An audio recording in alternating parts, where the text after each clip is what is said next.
Bismillahirrahmanirrahim. Assalamualaikum warahmatullahi wabarakatuh.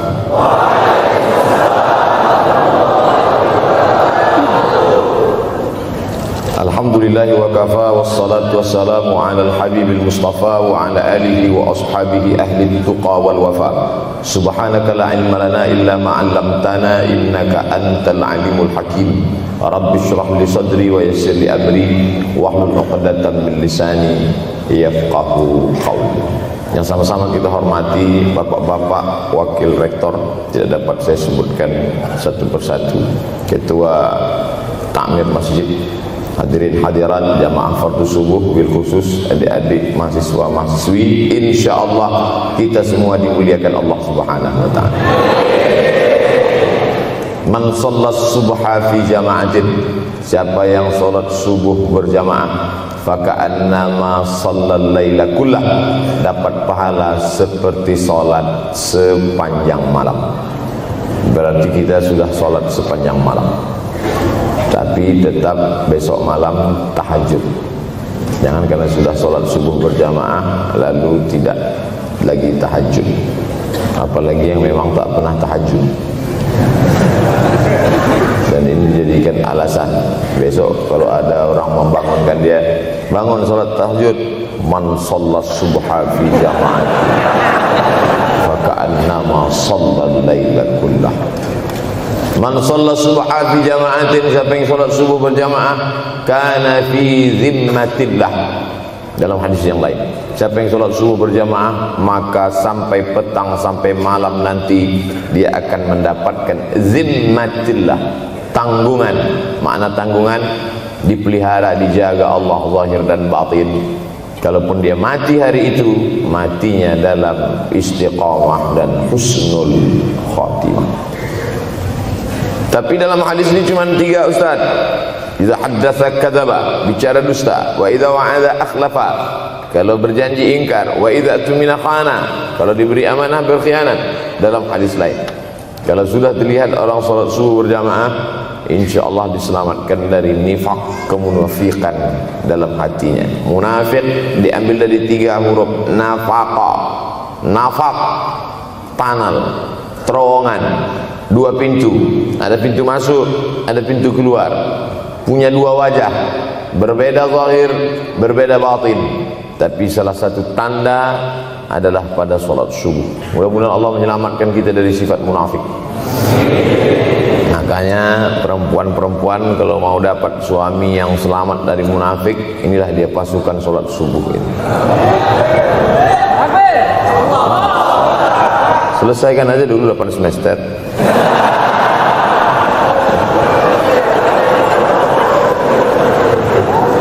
Imam Abu Ja'far Al-Barzanji menulis dalam syairnya, walamma tamma min hamlihi, ketika sempurna hamil Aminah, syahrani 2 bulan, ala ashhuril aqwalil marwiyah, menurut riwayat yang masyhur, tufiya bil Madinatil Munawwarati abuhu Abdullah, meninggallah abuhu, bapaknya, bapak Nabi Muhammad SAW, Abdullah bin Abdul Muttalib bin Hashim bin Abdi Manaf bin Qusay, di kota Al-Madinah Al-Munawwarah. Ketika itu usia Nabi 2 bulan dalam kandungan.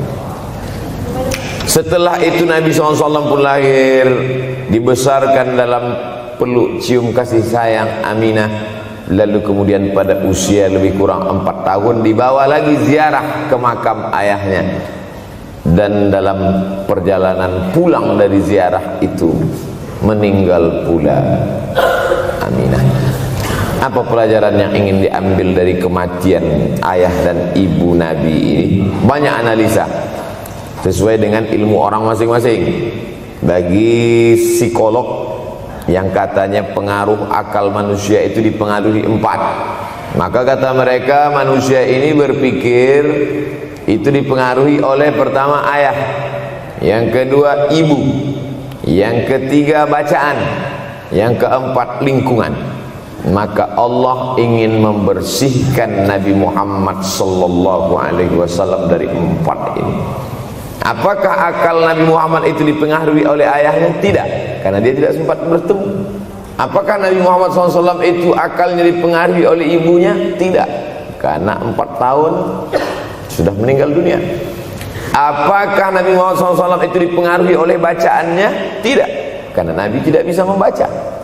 Walladzi ba'atsa fil ummiyina rasulan minhum. Allah yang mengutus dia kepada umat yang ummi, la yaktub wa la yaqra, tak menulis dan tidak membaca. Minhum, dan dia bagian dari mereka, dia juga tidak bisa tulis baca.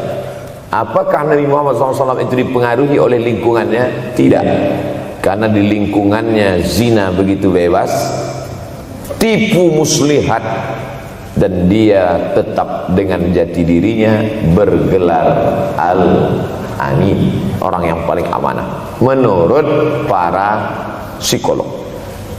Tapi ada analisa lain. Mengapa ayahnya meninggal ketika dia berusia 2 bulan dalam kandungan, dan belum sempat pula dia mendapatkan kasih sayang seorang ibu? Di situ pula dia meninggal dunia, ibunya saat dia berusia 4 tahun. Maka salah satu analisanya adalah Allah ingin menjaga Nabi Muhammad SAW tidak sempat durhaka pada ayah dan ibunya, karena orang yang durhaka tak layak menjadi Rasul utusan Allah Subhanahu wa ta'ala. Makanya sehebat-hebatnya bapak Nabi Ibrahim bernama Azar. Apa kata Azar? Wa idh qala Ibrahimu li abihi Azara. Ingatlah ketika Ibrahim berkata kepada bapaknya Azar, atattakhidhu asnaman alihah. Mengapa engkau menjadikan berhala ini sebagai Tuhan, wahai bapakku Azar? Apa jawab Azar? La illam tantahi, kalau kau tidak berhenti menceramahi saya, la arjumannaka, aku lempar engkau pakai batu. Wahjurni maliya, tinggalkan aku untuk waktu yang sangat lama. Pergi sana, kata Azar. Apa jawab Nabi Ibrahim alaihissalam? Salamun alaika, selamat untukmu wahai ayahku Azar. Aku akan memohonkan astaghfirulaka rabbi, memohonkan ampun kepada Allah dosa-dosamu supaya diampunkan Allah. Innahu kana bi hafiyya, sesungguhnya Allah amat sangat sayang dan mengabulkan doa-doa. Nabi Ibrahim sempat bertemu dan tidak melawan. Tapi Nabi Muhammad SAW beda dengan Nabi Ibrahim. Allah buat Ibrahim tidak melawan, tapi ayahnya menjadi durhaka kepada anak. Sedangkan Nabi Muhammad SAW dua-dua dan dijaga Allah Subhanahu wa ta'ala. Nabi Muhammad dijaga sehingga tidak sempat durhaka kepada Abdullah dan Aminah, dan Allah pula menjaga Abdullah, menjaga Aminah, sehingga tidak sempat menyakiti manusia yang paling mulia, Nabi besar Muhammad sallallahu alaihi wasallam. Saya tidak memilah-milih nabi-nabi, karena kita memang tidak boleh la nufarriqu baina ahadim mir rusulih. Kita tidak boleh membeda-bedakan antara satu nabi dengan nabi yang lain. Lalu yang membedakan itu siapa? Allah Subhanahu wa ta'ala. Dari cara panggilnya saja berbeda. Kalau Nabi Adam dipanggil Allah, ya Adam uskun anta wa zawjukal jannah. Nabi Yahya dipanggil Allah, ya Yahya khudhil kitaba biquwwah. Nabi Isa dipanggil Allah, ya Isa inni istafaituka 'alan nas. Tapi Nabi Muhammad sallallahu alaihi wasallam, Allah tidak pernah manggil dia ya Muhammad. Allah panggil dia dengan 2 sebutan. Pertama, ya ayyuhar rasulu balligh, wahai rasul. Dalam panggilannya yang lain, ya ayyuhan nabiyyu jahidil kuffar. Bukan kita yang membedakan, Allah yang membedakan cara panggilan untuk Muhammad sallallahu alaihi wasallam. Begitu juga dengan berdoa. Kalau Nabi Musa alaihissalam, dia yang berdoa, Rabbis shrahli sadri, lapangkan dadaku, wa yassirli amri, mudahkan urusan. Tapi Nabi Muhammad tidak berdoa, Allah langsung memberi. Apa kata Allah? Alam nashrah laka sadrak. Apakah belum kulapangkan dadamu? Wa rafa'na laka dzikrak, kami angkat beban. Alladzi anqadha dhahrak, yang membebani pundakmu.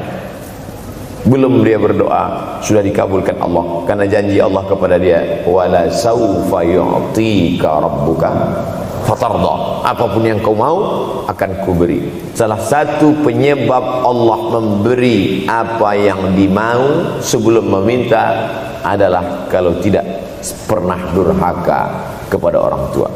Oleh sebab itu judul yang diberikan kepada saya, Ustaz Abdul Somad, nanti tablik akbar di kampus Universitas Ahmad Dahlan, apa temanya? Biasanya saya diberikan tema untuk anak-anak muda meraih masa depan bebas narkoba dan pacaran. Apa temanya untuk anak-anak muda? Bagaimana pokoknya. Tapi di Universitas Ahmad Dahlan saya diberi tema. Apa temanya? Birrul walidain. Masya Allah. Saya bilang alhamdulillah, untung saya nggak dikasih tema birruz zaujatain. Artinya apa? Sehebat apapun prestasi akademikmu, kalau sampai tidak memuliakan orang tua, hampa di hadapan Allah Subhanahu wa taala. Ada seorang laki-laki, kata Nabi, kalau nanti dia datang kemari minta doa sama dia karena doanya makbul. Sahabat heran, karena sahabat itu definisinya man laqiyan Nabi sallallahu alaihi wasallam wa amana bihi wa mata 'alal Islam. 3 definisi sahabat: orang yang berjumpa dengan Nabi, beriman dengan Nabi, dan matinya dalam keadaan Islam. Maka itu disebut dengan sahabat menurut ilmu hadis. Makanya ketika saya menjelaskan itu ke mahasiswa, Aisyah yang merupakan sahabat Nabi, komplain mahasiswa, mohon maaf Ustaz keliru, Aisyah itu bukan sahabat tapi istrinya. Kita bicara ilmu hadis. Makna sahabat, man laqiyan Nabi, berjumpa dengan Nabi, wa amana bihi, beriman dengan Nabi, wa mata 'alal Islam, mati dalam keadaan Islam. Abu Lahab ketemu dengan Nabi tapi tidak beriman dengan Nabi dan mati dalam keadaan kafir, maka tidak masuk golongan sahabat. Tapi ini ada seorang laki-laki hidup sezaman dengan Nabi dan Nabi mengenal dia, dan Nabi berpesan nanti kalau dia datang ke kota Madinah minta doa dari mulutnya karena doanya dikabulkan Allah Subhanahu wa taala. Sahabat heran, kami yang hidup bersama engkau, kami yang berperang bersama engkau, kami yang sholat di Masjid Nabawi bersama engkau, kenapa doa dia lebih makbul daripada kami? Malah kami meminta doa dari mulut dia. Tapi tidak boleh membantah dan melawan Nabi. Pokoknya nanti kalau dia datang kemari minta doa kepada dia. Setelah Nabi Muhammad SAW meninggal dunia, laki-laki itu pun sampai ke kota Madinah, berjumpa dengan sahabat. Sesuai dengan yang dijanjikan Nabi, mereka pun meminta doa kepada dia. Namanya Uwais Al-Qarni. Makanya Uwais Al-Qarni tidak ada masuk dalam buku biografi sahabat. Kalau mau mencari biografi sahabat Nabi, buka kitab namanya Al-Isabah fi Tamyizis Sahabah, atau baca juga Usudul Ghabah fi Ma'rifatis Sahabah, atau baca juga Al-Isti'ab fi Ma'rifatil Ashab. Itu memang buku biografi isinya sahabat Nabi semua. Sahabat Nabi klasifikasi. Yang pertama Al-Ashra Al-Mubasysyaruna bil Jannah, 10 sahabat yang dijamin masuk surga. Level kedua sahabat Nabi yang ikut perang Badar. Berikutnya sahabat Nabi yang masuk Islam sebelum hijrah. Berikutnya barulah ujung sahabat Nabi masuk Islamnya setelah hijrah, setelah Islam kuat, barulah dia masuk Islam. Tapi nama Uwais Al-Qarni tidak ada di dalam, karena dia tidak cukup syarat untuk menjadi sahabat, karena dia tidak pernah berjumpa langsung dengan Nabi Muhammad sallallahu alaihi wasallam.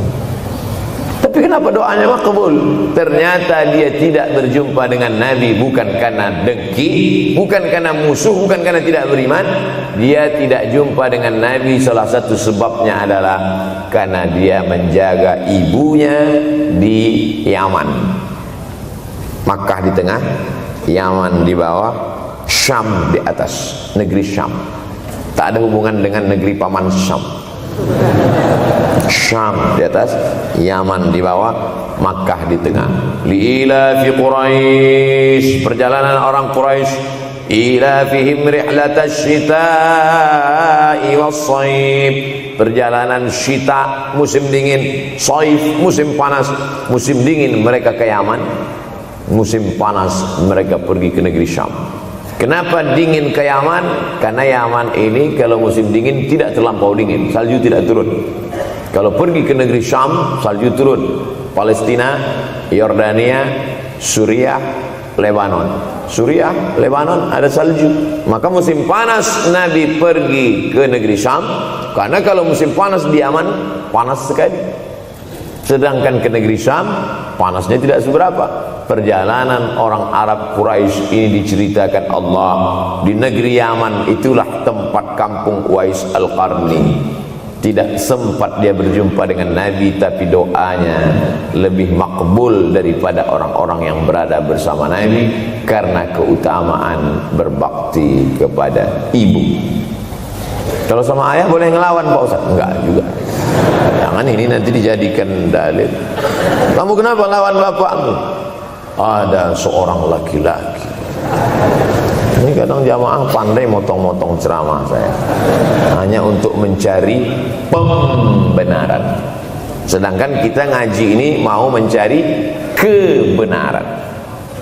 1000 dalil bagi orang untuk mencari kebenaran, tapi ada 1001 hujjah untuk orang yang suka mencari pembenaran.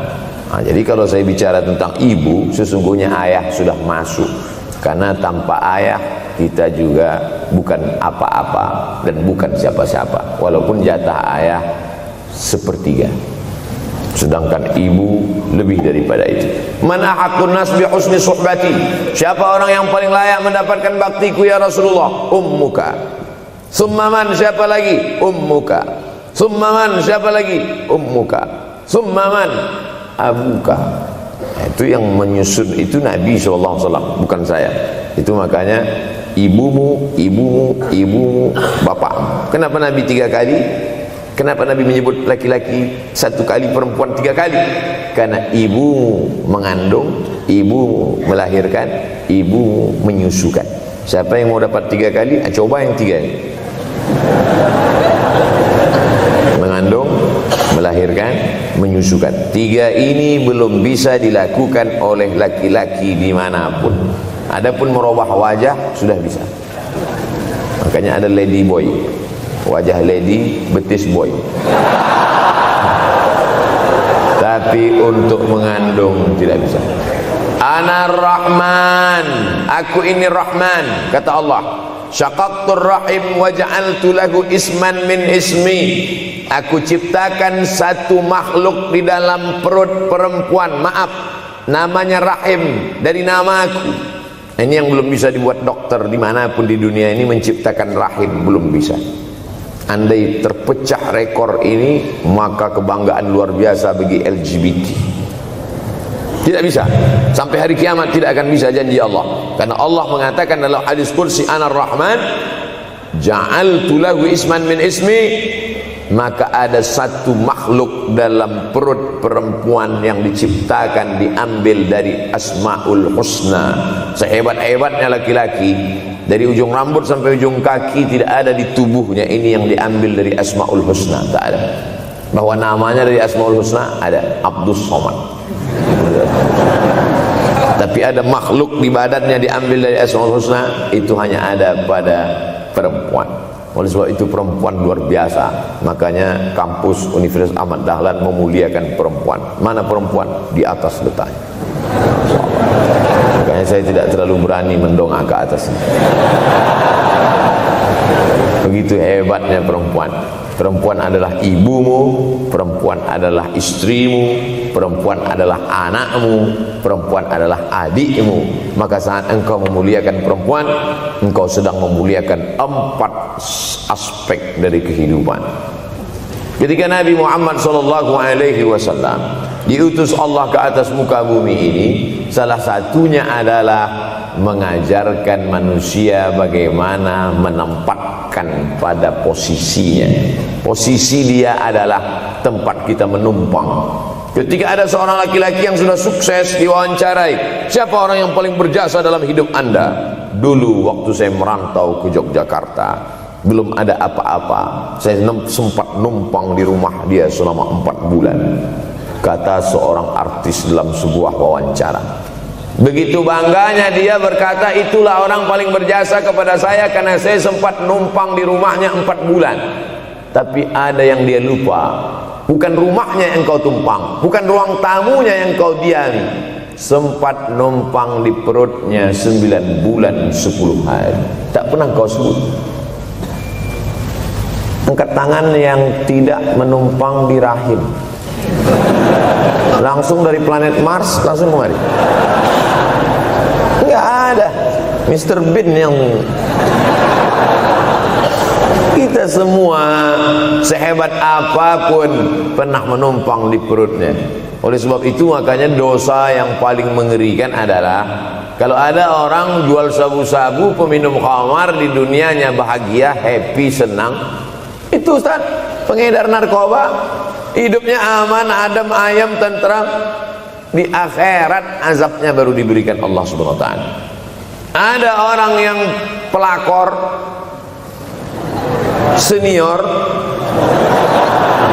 tapi hidupnya di dunia senang-senang saja. Di akhirat nanti azabnya ditunda. Namanya istidraj. Istidraj diambil dari kata daraja, tertunda. Azab yang tertunda. Sudah jadi judul sinetron. Azab yang tertunda. Tapi ada satu perbuatan dosa yang pasti di dunia dirasakan. Apa itu? Durhaka pada orang tua. Orang yang durhaka pada orang tua, di dunia dia tetap dapat, di akhirat dapat sekali lagi. Itu janji Rasulullah SAW. Lama hidup banyak dirasa, jauh berjalan banyak dilihat, lama jadi ustadz banyak yang curhat. Maka tidak 1 2 itu saya lihat dalam kehidupan. Hebat, rezeki banyak melimpah ruah, tapi jauh dari kebahagiaan. Apa sebab? Janji Rasulullah SAW. Orang yang durhaka pada orang tua di dunia sudah dapat, di akhirat dapat lagi. Dapat. Di mana letak keadilan Allah? Kenapa di dunia sudah dapat, di akhirat dapat lagi? Yang di dunia itu baru DP-nya, di akhirat baru kau rasakan cash. Oleh sebab itu jangan pernah melawan pada orang tua. Jangan pernah melawan. Apapun kata dia, jurus menghadapi orang tua ini tidak banyak, 3 saja. Kalau dia marah-marah, kalau dia cerewet, kalau dia ngamuk-ngamuk, pertama diam. Pulang kampung marah aja. Saya bolak-balik kirim uang belanja, kenapa kamu IP-nya 2,0? Diam. Yang kedua, diam. Yang ketiga, diam. Kalau belum bisa membahagiakan, jangan susahkan dia. Kalau belum bisa menunjukkan prestasi, jangan susahkan hatinya. Jangan sampai belum ketemu dengan wajah kita pun dia sudah susah hati. Baru nama kita muncul di HP-nya, kumat darah tingginya. Bunyi handphone dia lihat nama kita di situ, langsung berubah detak jantung. Karena ternyata bukan nama kita di situ dia buat. Siapa? Troublemaker. Oleh sebab itu jangan susahkan orang tua. Saya tidak ujuk-ujuk langsung jadi ustadz. Saya sempat jadi mahasiswa terlama di dunia. Saya kuliah di Mesir tahun 1998 sampai 2002. 4 September 1998 menginjakkan kaki di Kairo. November pulang tahun 2002. Tidak pernah sekalipun saya menyusahkan orang tua saya. Tak pernah saya minta uang pada mereka. Sampai almarhumah emak saya bertanya, kau makan apa di sana? Makan nasi, saya bilang. Dari mana dapat uang? Beasiswa saya cukup, mak. 162 pon. 50 untuk makan, 50 untuk rumah, tinggal 62. 20 dibagi lagi untuk ongkos, 20 untuk buku, 20 disimpan, mana tahu demam sakit gak ada uang. Sampai pulang. Sampai akhirnya dia kasih tanya, gimana caranya ngirim uang supaya nanti di akhirat kalau Allah bertanya, pernah gak ngirim uang? Pernah. Ya, saya tak mau menyusahkan. Saya menganggap kalau nanti saya minta hatinya susah, kalau nanti saya banyak minta saya tak bisa balas, maka saya bukan berarti mengajak adik-adik tidak minta uang. Saya paham tak semuanya dapat beasiswa, artinya minta. Cuman kalau minta ya pulang nanti sampaikan ke orang tua, saya sudah dengar ceramah Ustaz Somad maka saya tidak minta lagi, mah. Tidak.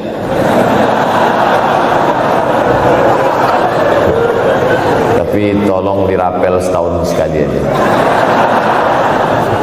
Kalau mau merasakan bagaimana sayang mereka, coba hilangkan sayangnya itu agak 1 bulan, 2 bulan, 3 bulan, itu baru terasa. Karena sifat manusia ini kalau sudah tidak ada baru terasa. Judul lagu Roma. Kalau dia masih ada di depan mata kita, masih dekat dengan kita, kita merasa dia biasa-biasa saja. Tapi kalau dia sudah tidak lagi ada, itu barulah. Oleh sebab itu coba kalau mau merasakan, kasih tahu dia, papa, mama, untuk biaya kuliah saya 1 semester ini tolong jangan kasih dulu. Saya mau jual koran dulu. Saya mau kerja di Dorsmir dulu. Saya mau kerja loper dulu. Saya mau susah-susah dulu. Nah, seketika saat kita tahu susahnya itu, tetes peluh keringat, air mata, di situ loh baru kita tahu, oh ternyata perjuangan mereka ini luar biasa. Saya tidak bicara ceramah saja, tapi dalam kehidupan saya pribadi dulu saya laksanakan, saya pernah buat, saya pernah kerjakan. Tapi tidak saya rencanakan itu, saya harus begini, tidak.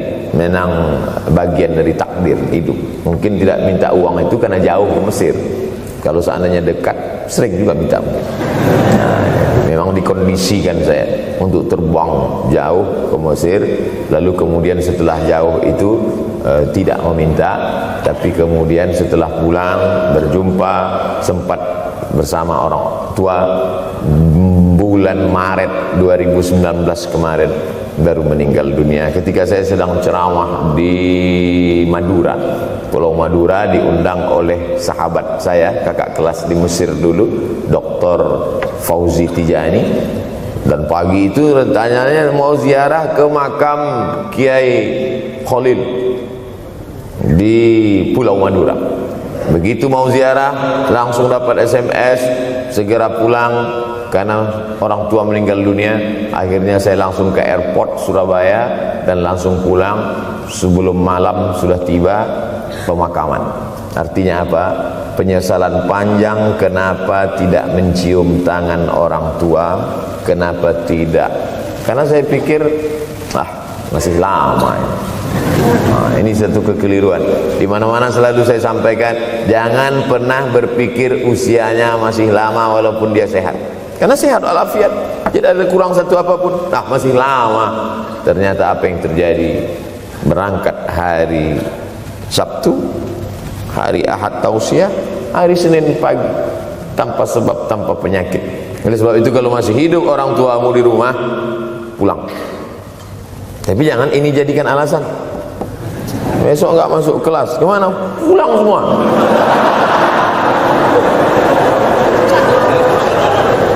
Pulang sesuai dengan kondisi, situasi dan keadaan. Pulang. Kalau masih bisa membahagiakan dia apa makanan kesukaannya, belikan. Suka makan apa dia, belikan. Itu yang dia inginkan. Andai kita gendong dia dari Yogyakarta berangkat ke kota Makkah, sampai di Makkah tawaf 7 putaran, dari Safa ke Marwah, pulang lagi ke Jogja, belum tentu dapat membayar sekali teriakan dia saat mengeluarkan kita ke alam dunia. Jadi banyak orang terlalu membanggakan. Saya sudah banggakan dia Pak Ustaz, saya sudah bayarkan ONH-nya. Berapa? Baru DP-nya. Sudah merasa berbakti kepada orang tua? Belum. Makanya digunakan kata birrul walidain. Kenapa Allah tidak menggunakan kata husnul walidain? Hasan baik, jayyid baik, thayyib baik, khair baik. Tapi yang dipakai birrul walidain. Hanya satu-satunya kata untuk orang tua dipakai birrul walidain, karena kata birru adalah sifat Allah Subhanahu wa taala. Makanya di antara Asmaul Husna ada Al-Barrut Tawwab. Allah yang punya sifat itu. Maka kita diharapkan berakhlak seperti akhlak Allah Subhanahu wa taala. Addabani Rabbi fa ahsana ta'dibi. Allah mendidik aku menjadi beradab sehingga adabku penuh. Allah Subhanahu wa taala tidak ada puji Nabi Muhammad SAW. Hai Muhammad yang salat tahajudnya sampai kakinya bengkak. Hai Muhammad yang hajinya tidak ada. Apa kata pujian Allah untuk Nabi Muhammad SAW? Wa innaka la'ala khuluqin azim. Akhlak agung dan mulia. Oleh sebab itu tak ada gunanya prestasi S1, S2, S3, postdoktoral, profesor kalau tidak berbakti kepada orang tua. Makanya orang tua itu levelnya langsung setelah Allah. Wa qadha rabbuka alla ta'budu illa iyyah. Langsung wabil walidaini ihsana. Ihsan. Lihat lagi penggunaan kata ihsan dalam hadis Nabi. Jibril alaihissalam datang, rambutnya tidak berdebu, bajunya sangat putih bersih, tapi tidak ada orang yang kenal. Diriwayatkan oleh Sayyidina Umar ibn al-Khattab radhiyallahu anhu, aku melihat ada seorang laki-laki rambutnya sangat hitam dan bajunya sangat putih, tapi kami tidak ada yang kenal. Ini tiga indikasi ini menunjukkan kebingungan. Kalau ada orang rambutnya sangat hitam dan kita kenal, berarti dia memang orang situ, memang tinggalnya di situ. Tapi dia kalau orang perantau, rambutnya pasti berdebu karena tinggal di gurun pasir. Sekarang kan banyak tuh anak-anak muda yang rambutnya berdebu. Itu berarti orang jauh, bukan orang Jogja. Bajunya sangat putih, tapi kami tidak kenal. Kalau bajunya agak-agak kotor, berarti dia musafir. Pantas kalau kita tidak kenal. Tapi bajunya sangat putih, berarti dia memang orang situ. Tapi kami tidak kenal. Kata Umar bin Khattab, rambutnya sangat hitam, bajunya sangat putih, tapi kami tidak kenal. Dan dia duduk berhadapan dengan Nabi, lututnya dekat dengan lutut Nabi, tapi kami tidak kenal. Dia bertanya tentang iman, dia bertanya tentang Islam, dia bertanya tentang ihsan. Setelah selesai baru Nabi bertanya, Umar, ya, kamu tahu siapa tadi yang datang bertanya tentang iman, Islam dan ihsan itu? Tidak. Jibril yu'allimukum dinakum.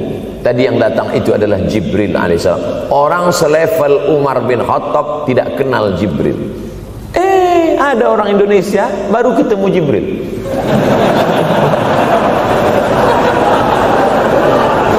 Umar bin Khattab kalau lewat di suatu jalan, kalau Umar bin Khattab lewat jalan Sudirman, maka setan lari ke jalan lain. Ini ada orang satu perjalanan sama setan, ngaku kenal dengan Jibril alaihissalam. Makanya kalau baca hadis, satu hadis, tapi analisa dari hadis itu banyak sekali.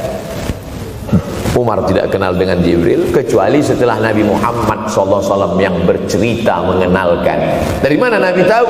Nabi dapat wahyu dari Allah Subhanahu wa ta'ala. Tapi ada analisa lain. Apa maknanya? Allah menggunakan kata ihsan untuk orang tua, Nabi menggunakan kata ihsan untuk Allah. Ihsan untuk Allah, anta'budallaha ka'annaka tarah, kau sembah Allah seakan-akan engkau melihat dia. Fa illam takun tarah, kalau kau tidak bisa melihat dia, fa innahu yarak, sesungguhnya dia yang selalu melihatmu, tidak pernah putus. Ihsan, ihsan Allah kepada kita, tidak pernah putus pengawasan Allah. Bagaimana ihsan kita kepada orang tua? Tak pernah putus bakti walaupun dia sudah meninggal dunia. Makanya kita tetap membaca walaupun dia sudah masuk liang lahat, jam 2 malam bangun, Rabbil firli wali walidayya warhamhuma kama rabbayani shaghira. Ada seorang sahabat Nabi namanya Sa'ad. Sa'ad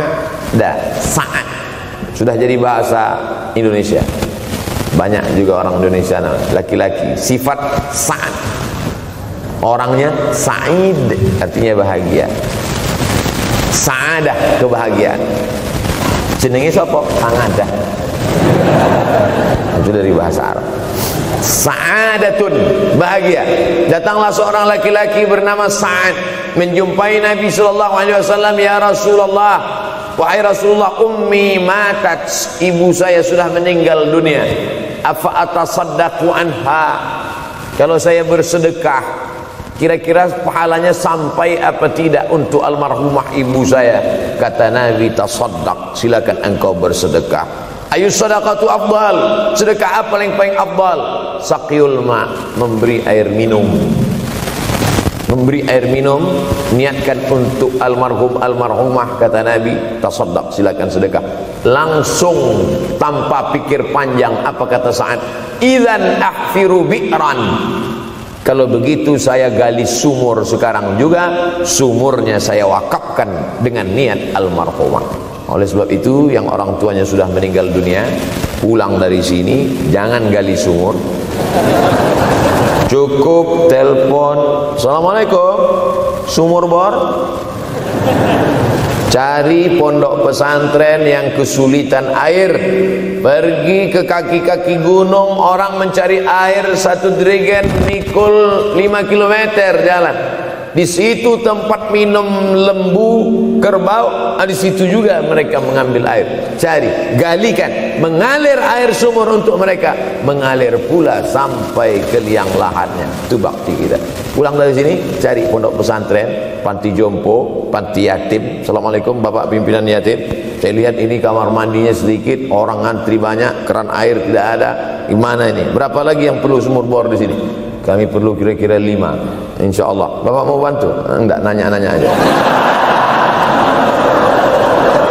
Nih, ini akan menolong di hadapan Allah Subhanahu wa ta'ala. Tapi kalau dia masih hidup, masih ada, senangkan hatinya. Pulang dari Universitas Ahmad Dahlan Yogyakarta dengan membawa selembar kertas. Apa itu? Transkrip nilai semester ini IP 4. Siapa yang tidak bangga orang tua? Saya pulang dari Mesir, saya bawa ijazah LC. Satu lagi ijazah dari Maroko, MA. Ini mak, ijazah LC MA. Ketika lihat dia nampaknya tak bahagia. Karena dia dulu waktu saya kecil nyuruh saya, kamu mesti doktorandus. Itulah cita-cita ya dia yang tidak sampai. Saya mesti doktorandus. Di mana mau mencari titel doktorandus kan? LCMA. Saya bilang, mak, ini LCMA ini lebih hebat dari doktorandus. Artinya apa? Bahwa menyenangkan hati orang tua itu ketika hati dia terbuka, bahagia, disitulah pintu-pintu rezeki itu terbuka. Turun barokah-barokah itu. Buah kalau matang itu dijolok, jatuh. Dan menjatuhkan rahmat Allah itu, membuka pintu-pintu langit, mengetuk pintu-pintu rahmat dan ridha Allah dengan ridha orang tua. Makanya kata Nabi, ridha Allah fi ridhal walidain. Kalau Allah ridha, maka semua yang kau mau dia berikan. Orang kalau sudah ridha itu artinya senang. Orang kalau sudah senang, semua dia kasih. Apa yang ada di tangannya, itu dia berikan. Tadi malam sampai di hotel, datang seorang jamaah, buka cincinnya. Cincin paling dia sayang, dia kasih ke saya. Laki-laki. Nah nih Ustaz Somad, ambil. Duduk saya tadi, duduk, datang anak muda, dia lihat saya tak pakai sorban, dikasihnya sorban. Cuman akadnya belum jelas apa ngasih atau pinjam, Allah. Orang kalau sudah senang hatinya, semua dia kasih. Begitulah orang kalau sudah dapat ridha Allah Subhanahu wa ta'ala. Kita baru berharap dapat ridha Allah. Makanya habis salat subuh selalu diajarkan, raditu billahi rabba, aku ridha engkau sebagai Rabbku ya Allah. Apakah Allah ridha terhadap kita? STJ, status tak jelas. Cara mendapatkan ridha Allah, pancing dengan ridha orang tua. senangkan hatinya, terbuka pintu rezeki. Makanya sulit hidup kita, sempit. Dari kerut kening kita udah kelihatan. Kenapa? Karena tidak ada ridha Allah, akibat tidak pernah menyenangkan hati orang tua. Senangkan orang tuamu, jadikan dia seperti raja, maka rezekimu akan melimpah seperti rezeki raja-raja. Bukan hadis Nabi, dapat saya dari grup WhatsApp. Senangkan saja hatinya, apa yang dia mau beri, tapi dengan cara yang halal. Nah, ini harus dalam kurung syarat dan ketentuan berlaku. Jangan gara-gara ceramah ini nanti pulang kalian ke rumah, papa, mama, ini ada mobil, ini ada rumah, ini berangkat pergi haji. Wow, orang tua senang, 2 bulan masuk KPK. Innallaha thayyibun, Allah maha suci, la yaqbalu illa thayyiban. Allah tidak menerima kecuali yang suci-suci saja. Wa anfiqu, berinfaklah. Wa anfiqu, bersedekahlah. Wa anfiqu, berwakaflah. Wa anfiqu, berzakatlah. Min thayyibat, yang baik-baik. Yang tidak baik tidak diterima Allah Subhanahu wa taala. Kamu lagi ngapain? Nyuci. Lagi ngapain? Nyuci. Pakai air apa? Air kencing. Begitu kata Syekh Abdul Wahab Asy-Sya'rani dalam kitabnya Tanbihul Mughtarrin. Tanbih, peringatan. Mughtarrin, pada orang yang tertipu, menyangka sedang berbuat baik padahal sebenarnya tidak baik. Itu yang disindir Allah dalam Al-Quran. Wa yahsabuna annahum yuhsinuna sun'a. Mereka menyangka sedang berbuat baik. Ini juga tidak betul. Niatnya sudah baik, membahagiakan orang tua, tapi caranya tak betul. Mama, papa, alhamdulillah kuliah saya sudah selesai, ini skripsi saya.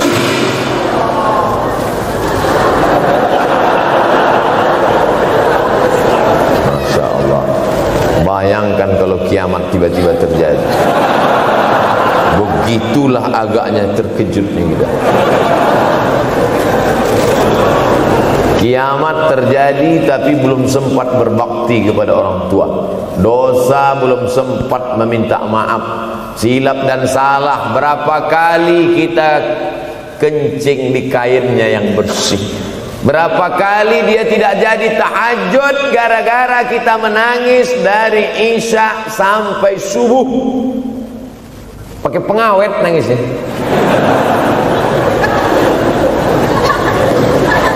Kita tak pernah sadar itu.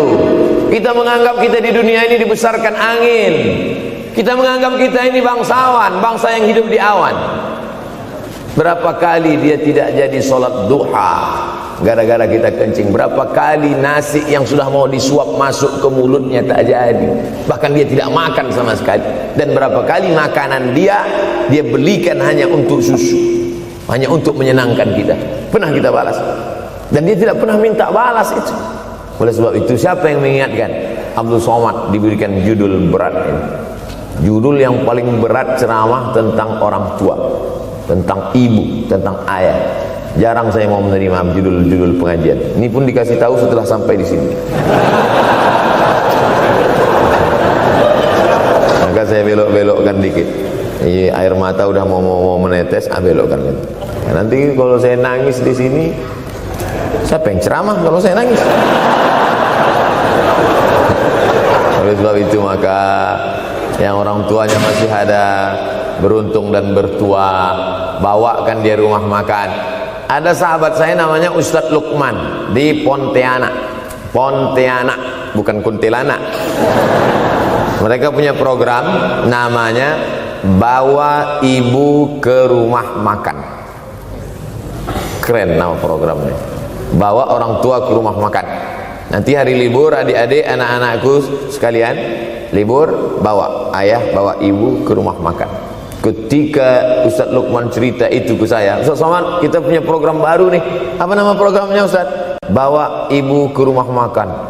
Alhamdulillah Ustadz Lukman, seluruh rumah makan di Pekanbaru tempat tinggal saya itu semua sudah saya bawa. Emak almarhumah saya bawa sup tunjang, saya bawa rendang, saya bawa goreng ayam, saya bawa goreng puyuh, saya bawa. Cuman ada rumah makan ular sawah itu yang tak saya bawa singgah.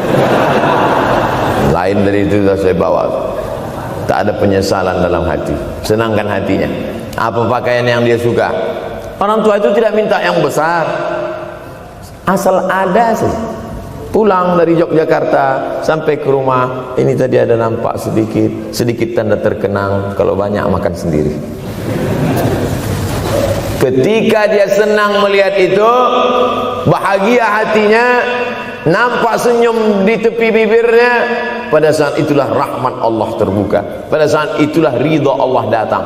Mengapa sulit mencari pekerjaan? Mengapa payah mencari penghidupan? Salah satu yang mempersempit ridha Allah itu adalah karena tidak berbakti kepada orang tua.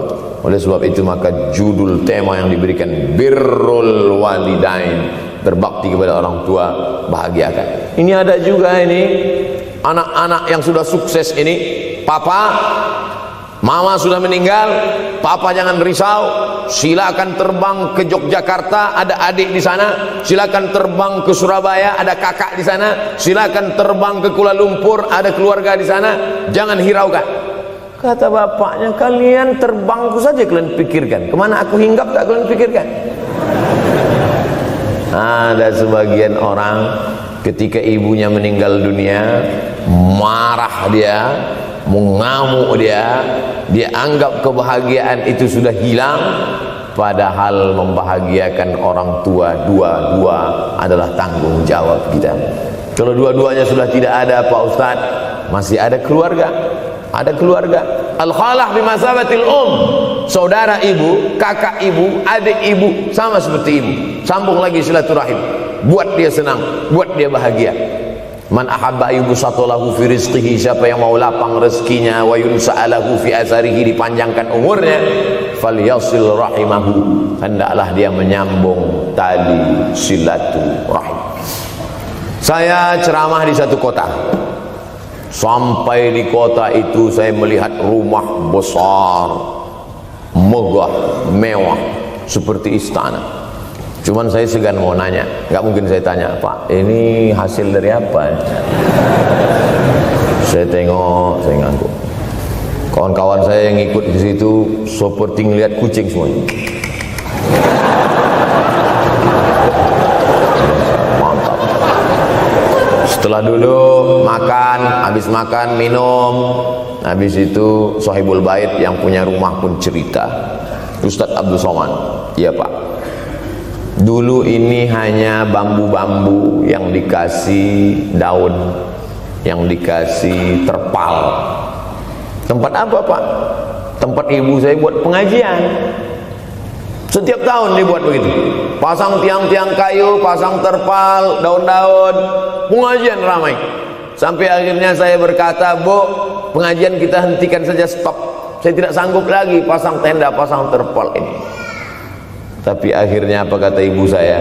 Nanti setelah saya tidak ada, pengajian ini terus kamu buat. Allah bukakan pintu rezeki Ustaz Somad. Inilah yang terjadi sekarang. Saya belikan orang tua saya itu rantai, saya belikan gelang, saya belikan cincin. Bulan depan saya datang, sudah nggak ada lagi. Mana gelangnya Mak? Nggak ada. Mana rantainya Mak? Nggak ada. Mana cincinnya? Nggak ada. Kemana? Itu kan emas mahal. Sudah saya jual. Untuk apa? Untuk bersedekah ke fakir miskin. Rupanya gelangnya, rantainya itu habis dia berikan sedekah fakir miskin. Tobatkah si bapak untuk berbakti? Tidak. Bulan depan dia belikan lagi, sampai akhirnya diberikan Allah balasan melimpah ruah. Ternyata ini rahasia dari keberhasilan hidup, karena menyenangkan hati orang tua. Saya tak sebut nama, saya tak sebut lokasi, tapi yang mau berkunjung nanti saya kasih lokasi tepatnya. Saya kasihkan nanti alamat dari Google, saya kasih, supaya melihat secara nyata. Kalaulah rezeki itu hanya diberikan kepada orang yang bersungguh-sungguh, pergi pagi pulang petang, peras keringat banting tulang, maka tentu yang kaya itu adalah sapi yang membajak dari pagi sampai sore. Kalaulah kekayaan, keberhasilan itu diberikan yang paling pandai memanjat, maka tentu yang kaya itu monyet. Tapi Allah berikan kepada siapa? Yang dia ridhai. Dan penyebab ridha Allah itu adalah karena orang tua yang senang hatinya. Yang sempat durhaka, tidak sempat minta maaf, meninggal dunia dia sudah, apa boleh buat? Kau sudah booking seat di neraka. Yang sudah sempat durhaka, tidak sempat minta maaf, meninggal dunia gara-gara dia pecandu narkoba, pemabuk, pezina, mati. Orang tua dalam keadaan susah. Berapa kali saya ketemu ibu-ibu selesai pengajian, pergi saya ke tempat parkir, ibu tua 70 tahun menangis. Ibu nangis kenapa bu? Anak saya Pak Ustadz. Kenapa dia? Disuruhnya saya jual tanah. Mama jual tanah. Untuk apa mama megang tanah? Udah tua aja pun jual. Mestinya anak itu yang menyenangkan hatinya di hari tuanya, bukan malah menyuruh jual tanahnya. Jual tanah supaya dia bisa bangun rumah, jual tanah supaya dia bisa menyekolahkan anak-anaknya. Na'udzubillah. Sudahlah tidak membahagiakan, malah menyusahkan. Ustaz, anak saya nyuruh saya jual tanah saya supaya dia senang, supaya dia dapat duit. Gimana nih Pak Ustaz? Mungkin si ibu berharap saya menjawab, ibu sabar aja ya bu, sabar ya. Ibu salah tanya bu. Kalau mau sabar cari ustadz lain, ada spesialis sabar, bukan saya. Begitu dia kasih tahu, anak saya maksa saya jual tanah saya, Pak Ustadz gimana? Mana alamat rumah anaknya? Mana? Mana? Saya mau datang. Mana? Anak durhaka, neraka jahanam tempat kau.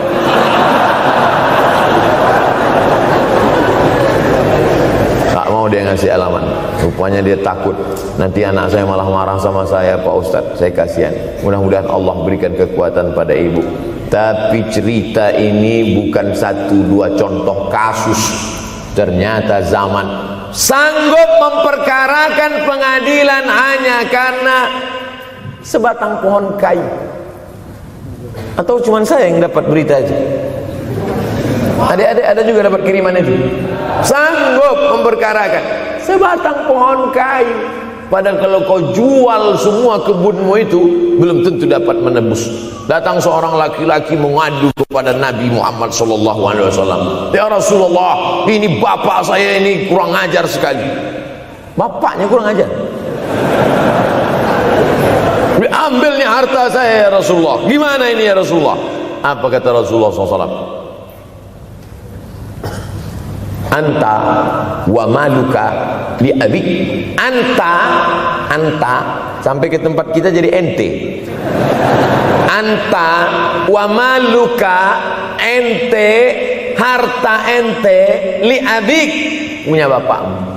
Jangankan hartamu yang di rumah itu, dirimu pun punya bapakmu. Nabi membela, seolah-olah Nabi berkata, apa yang diambil itu belum ada apa-apanya dibandingkan melepuh kulitnya untuk memberikan engkau sesuap makanan yang halalan thayyibah. Orang yang durhaka pada orang tuanya, insya Allah anaknya juga akan durhaka kepada dia. Oleh sebab itu maka jangan pernah durhaka. Kalau sempat durhaka lalu kemudian meninggal dunia dia Pak Ustaz, sudah meninggal pun tetap masih bisa berbakti. Pertama dengan doa, kedua dengan sodakoh. Kalau kebetulan rezeki banyak sodakoh. Kalau tidak ada rezeki melimpah, doa. Bangun malam, Rabbi firli wali walidayya warhamhuma kama Rabbi firli, ya Tuhanku ampunkan aku, wali walidayya, ibu dan ayahku, warhamhuma, sayangi mereka berdua, kama, sebagaimana rabbayani shaghira, sebagaimana mereka mendidik aku. Coba kita lihat susunan kalimatnya, seperti ada kekeliruan kalimat. Na'udzubillah, mana mungkin kalimat Allah keliru. Allah ingin menegur kita, sayangi mereka sebagaimana mereka mendidik aku. Mestinya kalimatnya kan tidak begitu, sayangi mereka sebagaimana mereka menyayangi aku. Tapi ternyata sayang belum tentu mendidik, tapi mendidik pasti sayang. Karena bunyi kalimatnya, sebagaimana mereka mendidik aku. Jadi banyak juga anak-anak ini tidak sayang karena salah Disangka sayang itu dengan ngasih motor, disangka sayang itu dengan ngasih gadget, disangka sayang itu dengan ngasih transfer uang yang berlebihan. Belum tentu sayang. Dulu ada insinyur arsitek yang membangun salah satu rumah keluarga saya. Kuliahnya di Jogja. Cerita dia, dulu saya kuliah di Jogja, Ustaz Abdul Somad, insinyur. Terus teman kami sakit di kos-kosan.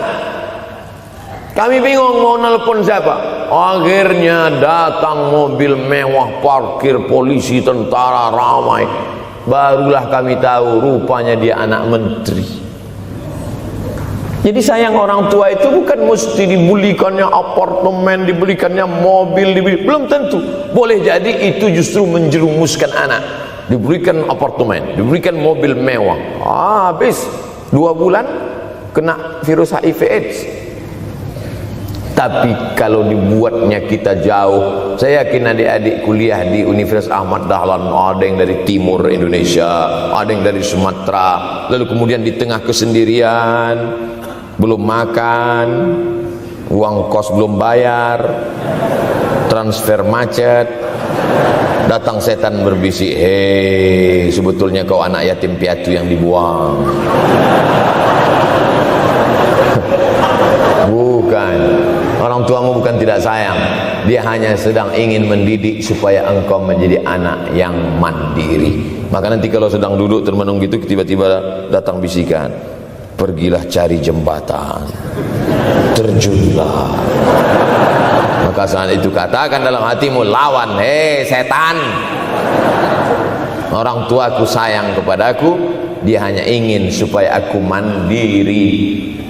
Ada orang tua yang salah didik kepada anak-anak, sampai mengikat tali sepatu pun anak tidak pandai. Baru mau mengikat tali sepatu, sudah diikatkan. Baru mau makan, sudah disuapkan. Akhirnya anak tidak punya keberanian untuk hidup. Harta dia punya, uang dia punya, materi dia ada, satu yang dia tidak punya, tidak ada mental. Tapi anak-anak, adik-adik Universitas Ahmad Dahlan adalah orang yang punya keberanian untuk hidup. Betul? Yang di hadapan saya ini, siapa yang tidak punya keberanian hidup? Ini yang jam 5:30 masih belum hidup lagi.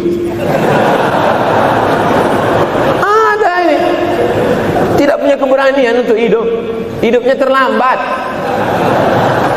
Tapi mahasiswa Universitas Ahmad Dahlan punya keberanian untuk hidup. Bahkan mungkin dia lebih dulu hidup daripada saya. Lebih dulu bangun dia tadi. Alhamdulillahillazi ahyana ba'da ma amatana wa ilaihin nusyur. Tengok jam. Oh, rupanya masih jam 1, tidur lagi. Saudaraku yang dimuliakan Allah Subhanahu wa taala. Maka my life, my adventure, hidup saya adalah petualangan saya. Ini yang mau kita harapkan, berani menghadapi tantangan. Ada orang yang menganggap hidup ini ya simple-simple aja lah Pak Ustaz. Tapi ada orang ingin hidup ini penuh dengan perjuangan. Sama seperti makanan, ada orang simple aja, nasi, kecap, telur rebus, dah cukup.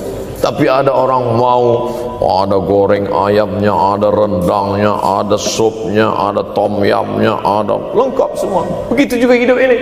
Ada orang yang simple aja, ambil goreng ikan, makan. Tapi ada satu lagi enggak, pergi naik mobil sampai ke tepi hutan, naik motor, habis itu nyewa speedboat sampai di tengah laut mancing, ujung-ujungnya ikan juga. Yang dia nikmati bukan ikannya, tapi yang dia nikmati adalah proses untuk mendapatkan ikannya. Faham? Itu enaknya ngomong sama mahasiswa. Coba kalau yang masyarakat biasa, kita udah capek cerita, selesai ada pertanyaan, Ustaz maksudnya tadi apa ya? Aduh, capek gitu. Saya terus terang kalau ceramah di depan mahasiswa ini bangkit semangat saya lagi. Ini sekarang rasa-rasa umur 24. Tapi begitu nanti sudah mulai agak jauh dari mahasiswa, balik 42 lagi. Nah, makanya saya senang kalau diundang ke kampus-kampus. Saya kalau di Jogja diundang di kampus terus, walaupun nggak semua nerima.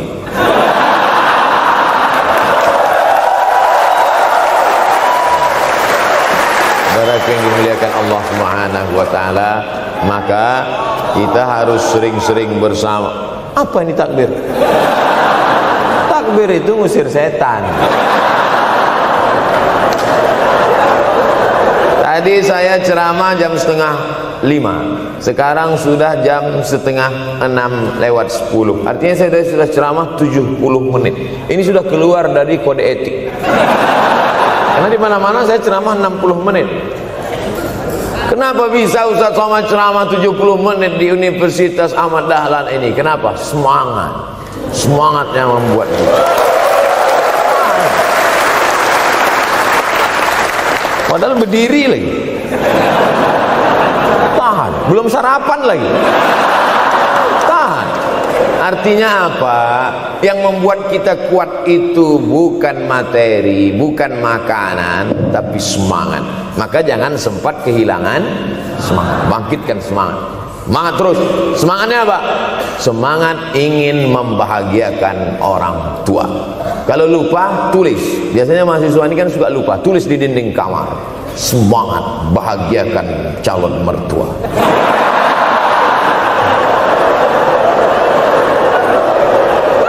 Nanti teman kos-kosan datang ngelihat, loh, kata Ustaz Somad kan orang tua, kenapa ente buat mertua? Sedangkan mertuaku saja kebahagiakan, apalagi orang tua.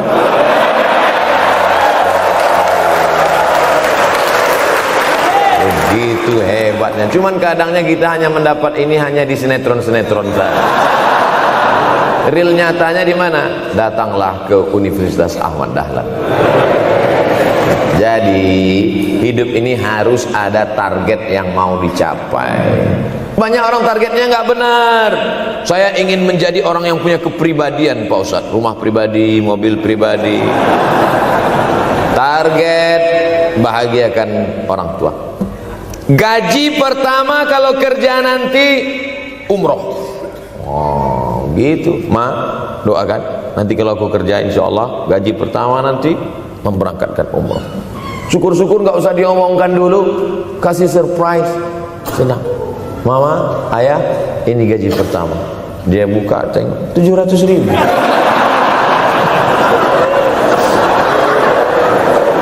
Menangis dia menerima gaji pertama itu, bukan karena harunya sikit. Gitu dia buka amplop, oh kok setitik dong. Haru dia. Kenapa setiap mendapat hadiah dari anak, orang tua selalu meneteskan air mata? Karena kita tidak pernah besar dalam pandangan matanya. Kita sehebat apapun, kita tidak pernah besar di matanya. Di pandangan ibu ayah kita, kita adalah anak kecil yang tapak kakinya 2 jari, panjangnya sejengkal. Maka jangan pernah ceramahi orang tuamu. Jangan mentang-mentang sudah mahasiswa pulang, ayah sini, mama sini, dulu assalamualaikum. Bisa. Karena kita tidak pernah besar di mata orang tua. Kita tetap kecil. Walaupun kamu sudah menikah, sudah punya istri, sudah punya anak, kau tetaplah anak-anak dalam pandangan dia. Oleh sebab itu jangan sok besar, jangan sok hebat. Kalau ada pesan yang ingin mau disampaikan, jangan melalui mulut kita, dipinjam mulut orang lain. Tokoh masyarakat, alim ulama, dia ngajinya di mana? Ada yang mau kita perbaiki, jilbabnya mungkin kurang panjang, mungkin ada kebiasaan dia yang kurang baik.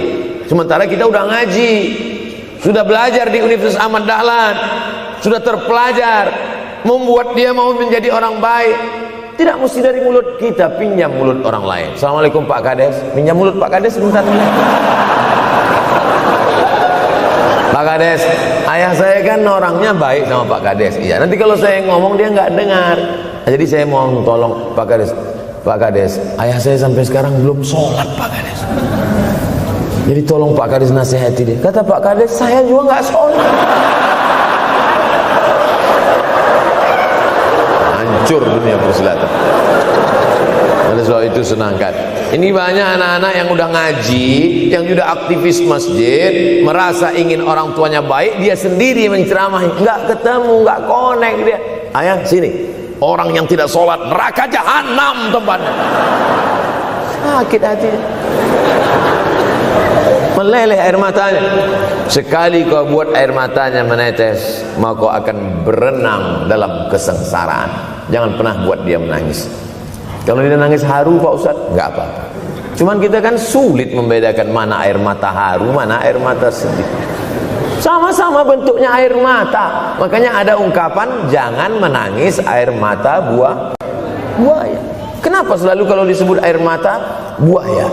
Karena memang buaya menangis bukan karena sedih, tapi karena kekenyangan. Buaya kalau habis makan orang, keringat, buaya itu tidak ada pori-porinya. Kita kalau berkeringat kan keluar pori-pori, ini keluar air. Buaya nggak ada. Satu-satunya tempat air keluar, nah itulah. Makanya menangis buaya, keluar air mata buaya. Maka jangan sampai kita nangis karena kekenyangan. Haru dia melihat pemberian kita. Di saat itu menetes air matanya, berdoa, dia memanjatkan doa, mengetuk pintu-pintu langit, terbuka. Masya Allah. Pantasan doa mahasiswa Universitas Ahmad Dahlan kabul, rupanya pintu terbuka. Doa kepada Allah Subhanahu wa taala. Kadang-kadang kita merasa doa kita yang dikabulkan Allah, kadang-kadang kita merasa sok hebat. Setelah dia meninggal dunia, barulah kita sadar rupanya selama ini kita hanya menumpang doa. Numpang, bukan doa kita yang dikabulkan Allah ternyata, tapi doa dia. Tapi dia tidak pernah cerita itu, dia nggak pernah ngomong. Apa pernah dia panggil kita, sini sebentar, aku sudah capek doain itu. Pernah dia bilang itu. Dia cukup mengadu tengah malam, ya Allah, anakku ini jadikan dia berhasil kuliahnya, ya Allah. Sudah hampir 14 semester nggak selesai-selesai. Dia mengadu kepada Allah Subhanahu wa taala. "Ma, aku susah ini sekarang." Susah kenapa? Skripsiku ditolak terus. Pembimbing kemarin itu mempersulit terus. Berdoa dia tengah malam, "Ya Allah, lapangkan hati pembimbing itu supaya anakku cepat, ya Allah. Kalau enggak, matikan dia, ya Allah." Kabul, 2 hari setelah itu meninggal. Tapi kita tidak bisa request. Oleh sebab itu maka banyak-banyak dekatkan kepada orang tua, senangkan. Saya ceramah di Malaysia, dibawa jamaah ke mall. Ustaz Samad, esok kita tak ada tazkirah, tak ada tausiah. Kita nak pusing-pusing. Pusing-pusing maksudnya mutar-mutar. Pergilah kami ke mall. Sampai di lantai atas saya lihat anak-anak muda nyuapin orang tua. Ada restoran mahal, mewah. Itu kabarnya kalau mampir di restoran itu makan, itu banyak yang nangis melihat harganya.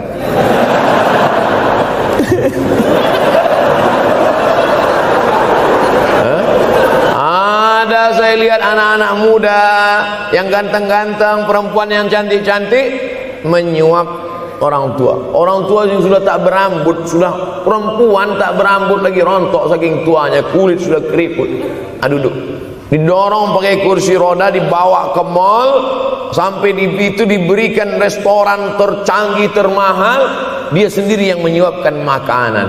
Ternyata bagi saudara-saudara kita Tionghoa, salah satu mengundang berkah menyenangkan orang tua. Itu keyakinan mereka. Kok kenapa ente kasih makan? Ya oke lah. Ajaran kita mengajarkan tapi kita tak amalkan. Ketika tetangga, kawan, sahabat kita mengamalkan, rezekinya melimpah, baru kita heran. Dia kok kaya ya? Iyalah, dia kan punya tuyul. Tuyul mana bisa bawa duit banyak? Nih keberkahan. Oleh sebab itu, jangan cuma sekedar ngaji-ngaji aja. Pulang dari sini, kalau memang tinggal di Yogyakarta atau di luar nanti pas liburan, sisihkan uang, bawa dia ke mall, bawa dia ke restoran, senangkan hatinya, bawa dia jalan-jalan. Cuman tetap juga yang logis. Kalau dia udah tua, janganlah dikasih kacang goreng. Sesuaikanlah, agar-agar kasih. Enggak perlu dikunyah. Kiri kanan gol, kiri kanan gol. Orang tua bawa kasih kacang, menyiksa itu. Saudaraku yang dimuliakan Allah Subhanahu wa taala, kenikmatan yang terbesar adalah ketika orang tua masih ada bersama kita. Kalau sudah tak ada, nanti saat Idul Fitri, Allahu Akbar, Allahu Akbar, Allahu Akbar, la ilaha, barulah menetes air mata. Mama. Saya kalau sudah menengok orang menangis terlalu berlebihan mengenang orang tua, ini pasti ada, kalau bahasa kampung kami, something wrong. Ada sesuatu ini, karena orang kalau sudah habis tumpah, dia tidak akan menetes lagi. Tumpahkan kasih sayangmu itu sampai habis ludes, dia tidak akan menetes lagi. Tak ada penyesalan, karena semua sudah kita berikan. Kalaupun menangis hanya tetesan kasih sayang. Tapi kalau sampai mencakar dinding, mama, ini pasti. Saya kalau ada orang yang menyesal sampai mencakar dinding, mau saya antukkan aja kepala yang gede. Dulu waktu hidup kenapa enggak waktu? Sekarang udah mati baru kau menangis kan? Senanda. Nah, tapi tentu sesuai kemampuan kita, karena kata Allah, la yukallifullahu nafsan illa usaha. Allah tidak membebani orang lebih dari semestinya. Ustaz ceramah sampai jam berapa ini? Sampai jam 6 insyaallah. Saya mau lengkapkan. Jam kita sama tuh. Oh, sama. Jam 6. Jam 6 maka saya ceramah 90 menit nanti di Universitas Ahmad Dahlan.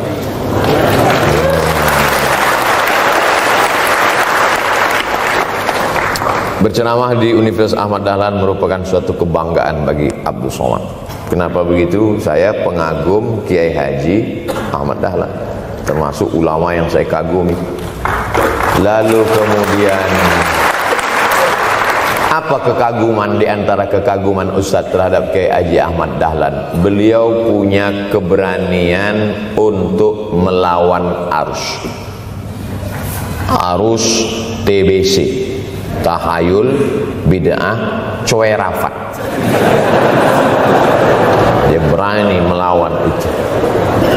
Dan akhirnya, dan beliau tidak membangun ketokohan. Tidak yang dibangkitkan itu Ahmad Dahlannya, tapi yang dibangkitkan itu metodenya. Yang dibangun itu relnya. Sehingga nanti kalau kereta apinya lapuk, tetap akan ada kereta api baru yang lewat di rel ini. Ini yang dibangun. Dan akhirnya sampai hari ini saya sedang berada di hadapan kereta api yang baru. Ada Thomas.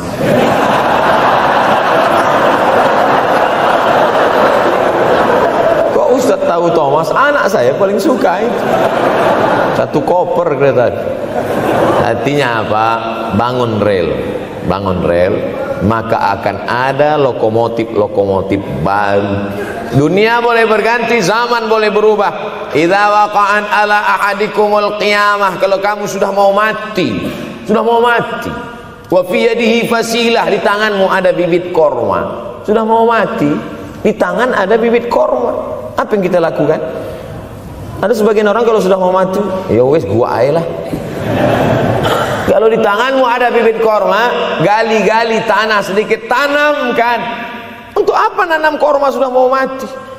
Bukan kita sempat memakan manisnya, tak sempat bermaung di bawah daunnya yang rindang. Bukan kita yang menikmati, tapi ada orang lain dan pahalanya mengalir ke makam kita. 28.000 ibadah mengalir ke makam Kiai Haji Ahmad Dahlan. Angka 28.000 itu dari mana Pak Ustaz? Angka mahasiswa Universitas Ahmad Dahlan.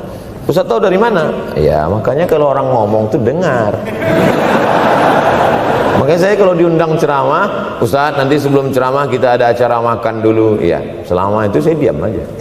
ngumpul-ngumpulkan bahan. Jangan pernah melihat modal materi, tapi kuatkan usaha dan tawakal. Nih, bantuan cuma 6 miliar, tapi ternyata keperluannya berapa? 126 miliar. Tapi buktinya jadi masjid yang besar. Kalau diikutkan modal, mana mungkin cukup? Maka begitu juga dalam menatap hidup ke depan. Kamu kenapa belum juga nikah? Modalnya besar Pak Ustaz. Terus gimana? Nunggu yang gratisan aja lah. Dan begitu, usaha, tawakal, doa. Doa. Nah, bagi yang masih lajang, yang mau nikah, itu kalau bisa doanya jangan sir, agak jahar dikit. Ya Allah, umur udah 40. Dengar sama sebelah, loh belum mas katanya, belum. Bodoh.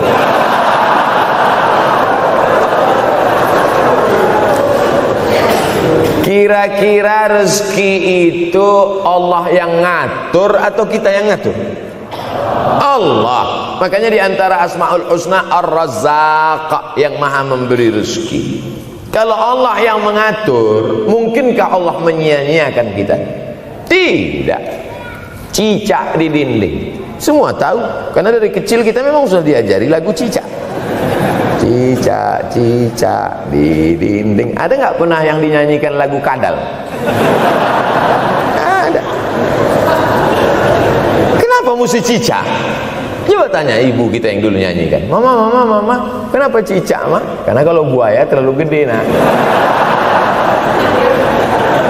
Kenapa cicak? Dia sedang mengajarkan kita bagaimana cicak dengan segenap kelemahannya. Cicak itu binatang yang lemah, hidupnya aja sungsang. Kita selalu berlawanan dengan cicak. Yang kata kita di atas, kata cicak di bawah. Tapi makanan cicak luar biasa. Apa makanan cicak? Helikopter, nyamuk. Cicak tidak bisa menggunakan tangannya, karena kalau dia pakai tangannya jatuh. Kadang pakai 4 aja jatuh. Selalu kan kejadian eksiden cicak jatuh. Cicak tidak pernah gunakan tangannya untuk makan, karena dia harus berpegang kuat. Apa yang dia pakai? Lidahnya. Lidahnya dia pakai. Nyamuk yang dia makan. Helikopter. Habis dimakan oleh cicak. Siapa yang paling hebat? Nyamuk, makanannya darah.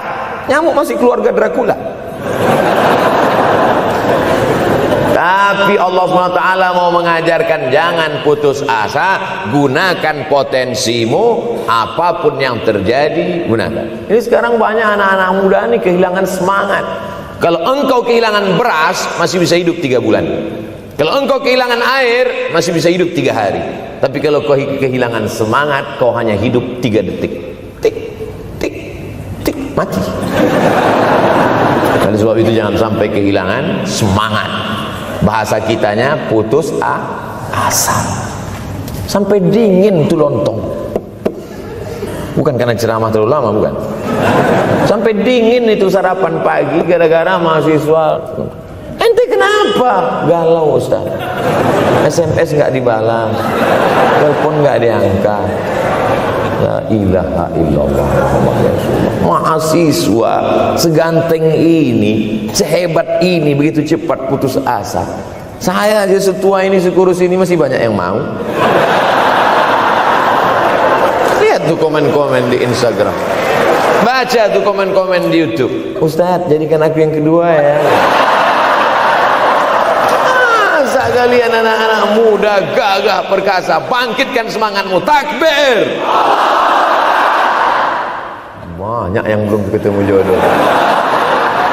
Saudara yang dimuliakan Allah Subhanahu wa taala, maka bangkitkan semangat. Tapi yang namanya semangat ini tidak bisa bangkit dengan banyak. Kita lihat orang bersemangat, pede di depan orang, pede luar biasa. Dia kok pede sekali? Pakai santai. Banyak juga yang semangat, pede luar biasa, rupanya pakai jimat. Kita pede kita bukan karena sabu-sabu, bukan karena narkoba. Pede kita karena kita sudah serahkan semuanya pada Allah. Inna sholati wa nusuki wa mahyaya wa mamati lillah. At-tahiyatul mubarakatun sholawatun thayyibatun lillah. Tapi tetap satu, jangan nanti mentang-mentang udah dengar ceramah saya at-tahiyatul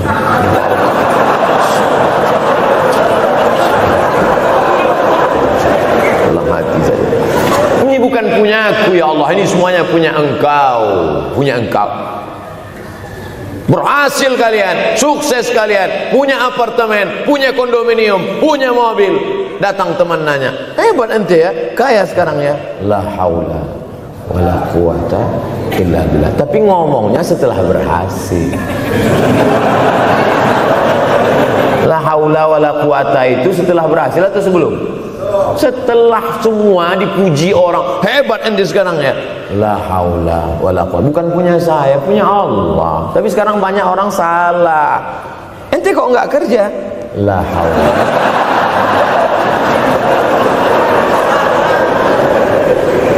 La haula wala quwata illa billah. Subhanallah, masya Allah, tabarakallah. Menunjukkan manusia lemah, tak punya apa-apa. Dia ingin berkata, ini hanyalah punya Allah. Begitu juga dengan acara ini. Kenapa acara di masjid? Kenapa acara di kampus kemarin ramai melimpah ruah? Bukan karena panitia, bukan karena Ustaz Abdul Somad, bukan karena baleho yang besar, tapi la haula wala quwata illa billah. Pulang dari sini, bangkitkan semangat, senangkan hati orang tua, kejar prestasi, terus kuliah. Mudah-mudahan semuanya selalu mendapatkan kebaikan. Amin ya rabbal alamin. Terima kasih atas segala perhatian, mohon maaf atas segala kesilapan dan kekhilafan. Abdul Somad, hamba Allah yang fakir, mohon maaf. Berpisah kita di tempat ini, tapi kita tak pernah putus dalam persahabatan, karena kita selalu bersama, jauh di tempat, dekat di doa. Terima kasih. Wassalamualaikum warahmatullahi wabarakatuh.